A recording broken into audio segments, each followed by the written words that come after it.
Magandang hapon po sa inyong lahat.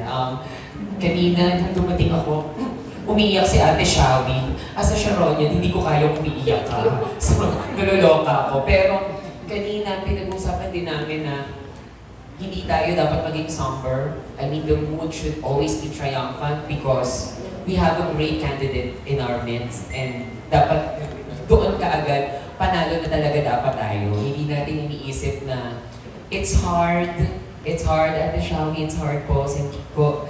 Pero hindi eh. Sanay tayong lumaban. Sanay tayong maniwala sa pag-asa at sanay tayong maniwala sa kabutihan, and that's what we're fighting for. Kanina iniisip ko, sana naman hindi kung sino-sino lang yung nasa Senado na ilalagay natin. And I think connected kasi na bakit ba mahirap ngayon sa bansa? And I think kanina pinag-usapan namin yan, Isa. It's really about food. Binukin mo na. Charit mo. Sorry. It's really about food eh.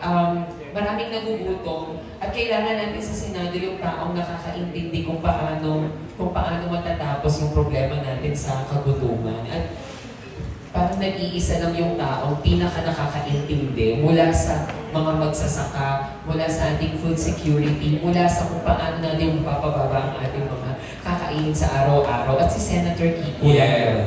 Siya lang po yun. So, I would like to implore Naman. like everyone to wag na tayong mag-isip. Kasi hindi naman na kailangang pinag-iisipan pa kung sino yung mga isusulat natin na sisinda natin sa balota. Kung lagi natin sinasabi na paulit-ulit na siya na naman, ako wala akong pakialam kung si Senator Kiko ulit ng paulit-ulit because the track record speaks for itself. Lagi siyang nandyan kung sa pagpaparaya lang. Pwede namang tumakbo si Sen Kiko nung time ni VP Lenny, pero nandun pa din yung pagpaparaya niya na hindi. Tulungan natin. It's not really for himself, but it's really for the Filipino people. It's really para sa ating lahat. At sana yun yung makita.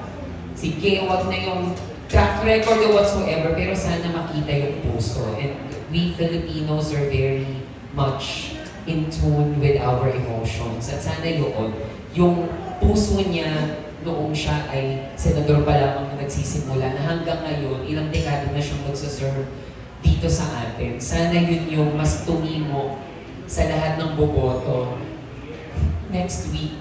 I know it's crunch time, but may time pa.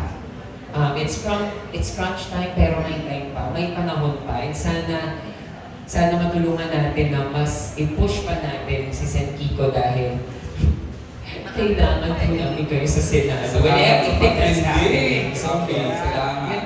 Thank you so much. Pwede mag-react lang. Go ahead. May datos ang SWS about voting behavior. And sinabi nila, up to 21% of voters decide in the last 10 days, the last 2 weeks. So, ibig sabihin, pukpukan talaga. Yes. So we need to keep the message out there. Thank you, Fee, for reminding us. We are statistically tied from number 10 in number 9, 10, 11, 12.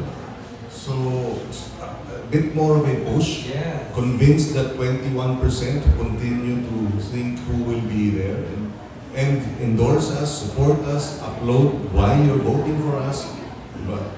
Mag-house to house pa rin ng ating mga kababayan, pero mag-upload ng video bakit namin sinusuportahan si Kiko, si Bam, para i-share at palagay ko magkakaroon ng magandang sorpresa para sa kababayan natin sa araw ng halalan. Most of us in the theater community, wala po kayong iisipin. We're for you. Salamat. Thank you.